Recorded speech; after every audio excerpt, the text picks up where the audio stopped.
ఇప్పుడు బస్సు ಯಾವ టైంకి కావాలన్నా పొద్దున్నే సాయంకాలం పొద్దున్నే ಯಾವ టైం అన్నా అదే ఈ బస్సు ಯಾವ రూట్ లో పోవాలా అని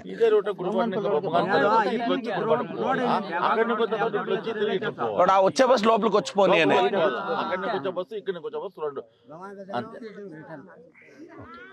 ಮೇನ್ ರೋಡ್ ನಿಂಗೆ ಎಂತ ದೂರಮ್ನಾ ಇದೆ ನಗರಜನ ನೋಟ್ ಮಾಡ್ಕೊಳ್ಳಿ ಅದೇ ಬಸ್ನ ಈ ಕಡೆ సోషల్ వెల్ఫేర్ అన్ని 30 డిపార్ట్మెంట్ల ఆఫీసర్లు ఇటు ఉండారన్న అంతా ఉండరు. ಅನಿಲ್ ಸರ್ ಈಗ ಅಲ್ಲೇನು ಅಂದ್ರೆ ಅದು ಹೇಳಿ ಸರ್ ಬ್ರೀಫ್ ಮಾಡಿ. ಸೈಟ್ಗಳು ತಗೊಂಡು ಮೊದಲು ಮನೆಗಳು ಕಟ್ಟಿ ಸರ್ಕಾರನೇ ಮನೆಗಳು ಕಟ್ಸಿಬಿಟ್ಟಿದ್ದಾರೆ ಸರ್. ಅಕ್ವಿಜೇಷನ್ ಆಗಿಲ್ಲ ಜಮೀನು. ಅವ್ರು ನಮ್ಗೆ ಏನೋ ಪರಿಹಾರ ಕೊಡಿಸ್ಕೊಡಿ ಅಂತ ಹೇಳ್ಬಿಟ್ಟು ಅವರು ಅಲ್ಲಿ ರೋಡ್ ಮಾಡಕ್ಕೆ ಬಿಡ್ತಾ ಇಲ್ಲ ಸರ್ ಜಮೀನು ಓನರ್ಗಳು. ಮನೆಗಳಿದೆಯಾ ರೋಡ್ ಮನೆಗಳಿದೆ ಸರ್. ಎಷ್ಟಿದಾವ ಮನೆಗಳು? ಮನೆಗಳು ಎಷ್ಟಿದಾವೆ? Full survey number sir. ಈಗ ಅವರು ಇಡೋಳಿ ಲ್ಯಾಂಡ್ ಅಲ್ಲೇ ಇವ್ರು ಮನೆ ಕಟ್ಕೊಂಡ್ಬಿಟ್ಟಿದ್ದಾರೆ ತುಂಬಾ ವರ್ಷದಿಂದ. ಅಂದ್ರೆ ಈಗ ಇವ್ರಿಗೆ ರೆಗ್ಯುಲರೈಸ್ ಮಾಡ್ಬೋದು ಸರ್. ಅದಕ್ಕೆ ಸಪರೇಟ್ ಇದೆ. ಇವ್ರು ಏನ್ ತುಂಬ್ತಾರೆ ದುಡ್ಡು ಅದನ್ನ ಮಾತ್ರ ಅವ್ರು ಕಾಂಪನ್ಸೇಷನ್ ಕ್ಲೈಮ್ ಮಾಡಕ್ ಸಾಧ್ಯ. ಬಟ್ ರಸ್ತೆ ಅವರು ಮನೆಗಳದ್ದು ರೆಗ್ಯುಲರೈಸ್ ಮಾಡಾದ್ಮೇಲೆ ರಸ್ತೆಗೆ ಅದು ಎಷ್ಟು ದಿನದಲ್ಲಿ ಆಗ್ಬೋದು ಸರ್? ಸರ್ ಅದು ಈಗ ಸ್ಟಾರ್ಟ್ ಮಾಡಿದ್ರೆ ನೋಟಿಫಿಕೇಶನ್ ಎಷ್ಟು ದಿನ ಆಗ್ಬೋದಲ್ಲ ಅವ್ರಿಗೆ ಹೇಳಕ್ಕೆ? 3 తింగళాದ್ರು అవును అన్నాడు వాళ్ళే ఏమంటాడారు వీటిని ఇంకా గవర్నమెంట్ ప్రపోజల్స్ చేసి దాన్ని గవర్నమెంట్కి తీసుకోవచ్చు ఇదేయల్లే ఈ ప్రొసీజర్ అయినాకనే రోడ్డు చరండి చేయొచ్చు. నేను రోడ్డు చరండి కావాల్సిన ఇమీడియట్గా వేసిస్తాను రెడీ ఫండ్ లా. అదే ఇవి వీళ్ళు రెగ్యులరైజింగ్ చేస్తే బాగుంటుంది అని చెప్పేది వీళ్ళు. ಇದೊಂದು ಈಗ ನೀವು ಏನ್ ಸರ್ ಇದು ಪ್ರೊಸೀಜರ್ ಅವ್ರು ಎಲ್ಲ ಹೇಳ್ಬಿಟ್ರೆ ಅವ್ರಿಗೆ ಅಟ್ಲೀಸ್ಟ್ ಫಸ್ಟ್ ಸ್ಟೆಪ್ ಏನ್ ಸರ್ ಇದು? ಸರ್ ಈಗ ನಮಗೆ ಸರ್ಕಾರಕ್ಕೆ ಬೇಕು ಅಂತ ಪ್ರಿಲಿಮಿನರಿ ನೋಟಿಫಿಕೇಶನ್ ಮಾಡ್ತೀವಿ ಸರ್. ನಾರ್ಮಲ್ ಅಕ್ವಿಷನ್ ಪ್ರೊಸೆಸ್ ಮಾಡ್ತೀವಿ ಸರ್. ಮಾಡ್ಬಿಟ್ಟು ಇವ್ರದ್ದು ಸರ್ವೆ ನಂಬರ್ ಯಾವ್ದು ಇದ್ರಲ್ಲಿ ಬರುತ್ತೆ ಮನೆಗಳು ಅಳತೆ ಮಾಡ್ಬಿಟ್ಟು ಇವ್ರು ಏನ್ ಕೊಟ್ಟಿದ್ದಾರೆ ಹೌಸ್ ಲಿಸ್ಟ್ ಕೊಟ್ಟಿದ್ದೀರಾ? ಕೊಟ್ಟಿದ್ದಾರೆ ಸರ್ ಮೊದಲು. ಅದೇನಿದೆ ದಾಖಲೆ ಅದನ್ನ ತಗೊಂಡು ಕಳಿಸ್ತೀವಿ. ಅಲ್ಲಿ ಅಪ್ರೂವಲ್ ಆದ್ಮೇಲೆ ಫೈನಲ್ ನೋಟಿಫಿಕೇಶನ್ ಆಗುತ್ತೆ. ಅದೆಲ್ಲ ಪ್ರೋಸೆಸ್ ಆಗಕ್ಕೆ ಅಟ್ಲೀಸ್ಟ್ ಒಂದು 3 ಮಂತ್ಸ್ ಆಗುತ್ತೆ. ಈಗ ಅವ್ರ ಕ್ವಶನ್ ಏನಂದ್ರೆ ಈ ಕಂಪೆನ್ಸೇಷನ್ ಅವ್ರು ತುಂಬಬೇಕಾ ಸರ್ಕಾರ ತುಂಬುತ್ತಾ? ಸರ್ಕಾರದ ತುಂಬಲ್ಲ, ಇವ್ರ ಹತ್ರನೂ ನಾವು ಇಸ್ಕೊಂಡು ತುಂಬ ಆಗಲ್ಲ.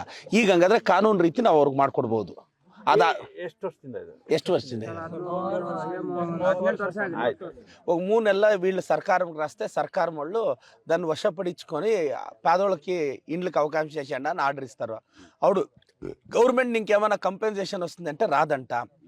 వాళ్ళు ఏమన్నా ఇంటికి 1500 2000 2500 వీళ్ళు కలెక్ట్ చేసి ఆ దుడ్డుని ఆ జాగా వాళ్ళకి ఇవ్వచ్చు. ఒక 25,000 రావచ్చు. అదే కలెక్ట్ చేసి ఇవ్వచ్చు. అది వాళ్ళు ఇస్తే అంతిడిస్తే కానూన్లో అవకాశం లేదు అన్ರಿ. నేను యజమానికి ఏం చెప్తే యజమాని ఇవిడేమో వాళ్ళకి అయింది, ఇవిడు రోడ్ అంతా వెళ్ళా, నేను 1 లక్ష రూపాయలు ఇస్తాను, ఇవిడు ఇంటికి వీళ్ళు గవర్నమెంట్ ఫీజు ఏమో 1500 2000 కట్టాలా. ఇంక నేను వాళ్ళని అడిగేది బాగుండేలే. అది గవర్నమెంట్ ఫీజు వాళ్ళ పక్కన ఇంక 1500 2000 నేనే కట్టేస్తాను ఇంటికి. అంతా చేరితే అదొక 25-30 అన్నా వస్తుంది. 1 లక్ష ఇచ్చేరిపి అంత సేర్ కావాల్సి 1.5 లక్ష నేను ఇచ్చిడిస్తాను. పాపం అది వాళ్ళకి అయిపోని అని. ఇప్పుడు కానూన్ రీతి పోతే ప్రావిజన్ లేదంట. ఉంటే నాకేం చెప్పు చేయించాకి. నేను అన్నా ఇది గవర్నమెంట్ కాదు అక్కడ మీరు 2-2.5 కట్టాలక్క రెగ్యులరైజేషన్. మీది నేనే కడతాను.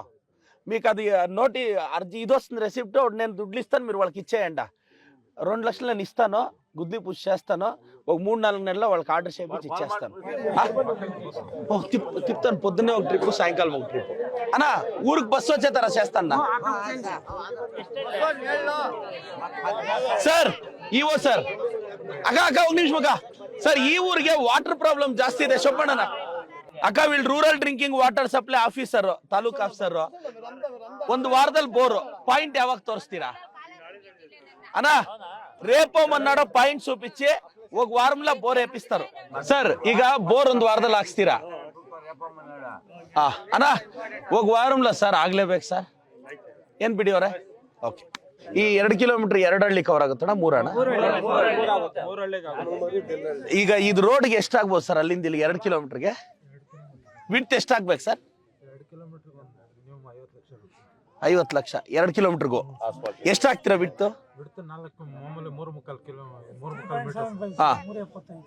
ಅಂದ್ರೆ 10 ಅಡಿ 12 ಅಡಿ ವಿಡ್ತ್.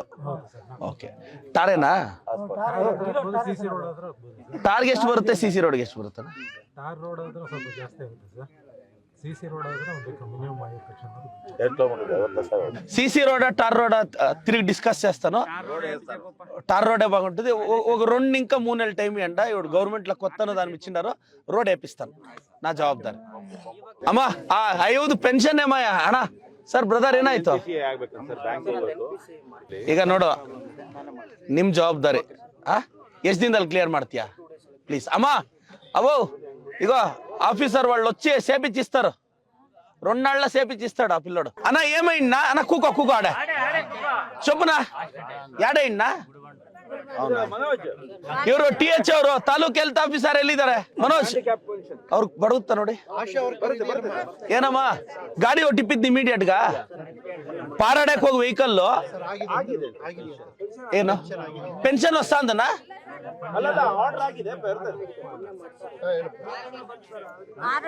ఏ ఆర్డర్ కాపీ ఎల్లప్ప ఉండు ఇచ్చిరండి ఆర్డర్ కాపీ పెన్షన్ ఎవటి నీకు వస్తుందనా ఎంత ಎಷ್ಟು వస్తుంది సార్ అన్న అదొకటి వస్తుంది పారాడేకి ఒక వెహికల్ ఇప్పిస్తాను ఊర్లో పారాడేకి ఊర్లోకి దీంట్లోకి స్వామి నోట్ ಮಾಡ್ಕೋಪ అక్క ఇప్పుడు పెన్షన్ వస్తుంది ఒక వెహికల్ ఇప్పిద్దాము ನಲ್ಪೋನಿ ತಿರುಗಿ ಏಮನ್ನ ಉಂಟೆ ಸುದ್ದಮ್ಮ ಅಕ್ಕ PDO ಅವರೇ ಈ ಊರಲ್ಲಿ ನಾಳಿದ್ದು ಬಂದು ಮನೆ ಯಾರಿಗಲ್ಲ ಒಂದು ಪಟ್ಟಿ ಮಾಡಿ ಸೈಟ್ ಯಾರಿಗ ಪಟ್ಟಿ ಮಾಡಿ ಕಾನೂನು ರೀತಿ ಬಂದಾಗ ಮಾಡೋಣ అక్క గర్భకోశం ఆపరేషన్ అక్క ఓకే ఇప్పుడు డిస్ట్రిక్ట్ హాస్పిటల్ సర్జన్ ఉన్నారక్క ఆయమ్మ గైనకాలజీ అంటే గర్భకోశం ఆపరేషన్ చేయద్దు కావాల్సింటే నేను స్పెషల్గా చెప్పి మన అంబులెన్స్ ఇదాక వస్తుంది పంపిస్తాను వచ్చి నేను వాళ్ళకి చెప్పి నీట్గా అరేంజ్ చేపిస్తాను డిస్ట్రిక్ట్ హాస్పిటల్ ఆయమ్మ సర్జన్ ಗೈನಕಾಲಜಿಲ್ಲ ಮಾತಾಡದ್ನಾ ಏ ಸ್ವಾಮಿ ಸರ್ಜನ್ಗೆ ಮೇಡಮ್ಗೆ ಫೋನ್ ಮಾಡಪ್ಪ ಒಂದು ಮಾಡ್ಕೊಡಿ ಮೇಡಮ್ ನಮಸ್ಕಾರ ಮೇಡಮ್ ರತ್ನಮ್ಮ ಅಂತ ಚಿಕ್ಕನಾರ್ಪನಹಳ್ಳಿ ಮೇಡಮ್ ಊರು ಇಲ್ಲಿ ನಮಗೆ ಗುಡಿಬಂಡೆ ಹತ್ತತ್ರ ಬರುತ್ತೆ ಬಾರ್ಡರ್ ನನ್ನ ಕಾನ್ಸ್ಟಿಟ್ಯೂನ್ಸಿ ಅವ್ರಿಗೆ ಕಮ್ಗುಟ್ಟಹಳ್ಳಿ ಪಂಚಾಯತಿ ಗರ್ಭಕೋಶದ ಆಪರೇಷನ್ ಮಾಡಿಸ್ಬೇಕು ಅಂತ ಹೇಳಿದ್ರಂತೆ 1 ವರ್ಷದಿಂದ ನೆಗ್ಲೆಕ್ಟ್ ಮಾಡಿದ್ದಾರೆ ಮೇಡಮ್ ಅವರು ಮೇಡಮ್ ತಾವೇ ಸ್ವಲ್ಪ ಪರ್ಸನಲ್ ಕೇರ್ ತಗೊಂಡು ಯಾವತ್ತು ಕಳಿಸ್ಕೊಡ್ತೀನಿ ಮೇಡಮ್ ಒಂದು ಡೇಟ್ ಹೇಳಿ ಯಾವತ್ತು ದಯವಿಟ್ಟು ನಮ್ಮ ಡಿಸ್ಟ್ರಿಕ್ಟ್ ಹಾಸ್ಪಿಟಲೇ ಮಾಡ್ಬೋದಲ್ವ ಮ್ಯಾಮ್ ಮೇಡಮ್ ನೋಟ್ ಮಾಡ್ಕೊ ರತ್ನಮ್ಮ ಮೇಡಮ್ ಚಿಕ್ಕನಾರ್ಪನಹಳ್ಳಿ ಮೇಡಮ್ ಇದು ಪರ್ಸನಲ್ ಬಡವ್ರು ಇದ್ದಾರೆ ಮತ್ತೆ ಅವ್ರಿಗೆ ಗೊತ್ತಾಗಲ್ಲ ಮ್ಯಾಮ್ ನೀವು ಇದು ಮಾಡಿ ಅಲ್ಲಿ ಅಡ್ಮಿಟ್ ಮಾಡ್ಕೊಂಡು ನೀಟಾಗಿ ಸರ್ಜರಿ ಮಾಡಿ ಕಳಿಸಿ ಮೇಡಮ್ ಪ್ಲೀಸ್ అమ్మా ఇవిడు నువ్వు టిఫన్ తినే మన అంబులెన్స్ ఉంది సర్జన్కి చెప్పిండాను ఆయమ్మ డిస్ట్రిక్ట్ హాస్పిటల్ హెడ్ ఆయమ్మ ఇదే ఆపరేషన్ చేయదే ఇప్పుడు నువ్వు టిఫిన్ అంబులెన్స్ పోతుంది ఇప్పుడు పో చూపించుకొని ఒక డేట్ ఇస్తారు ఆ తిరిగి అంబులెన్స్ వస్తుంది పోతే ఆపరేషన్ చేస్తారు నీకేం ₹1 ఖర్చు రాదు నేను బాగా స్పెషల్ ట్రీట్మెంట్ ఇప్పిస్తా కావచ్చమ్మా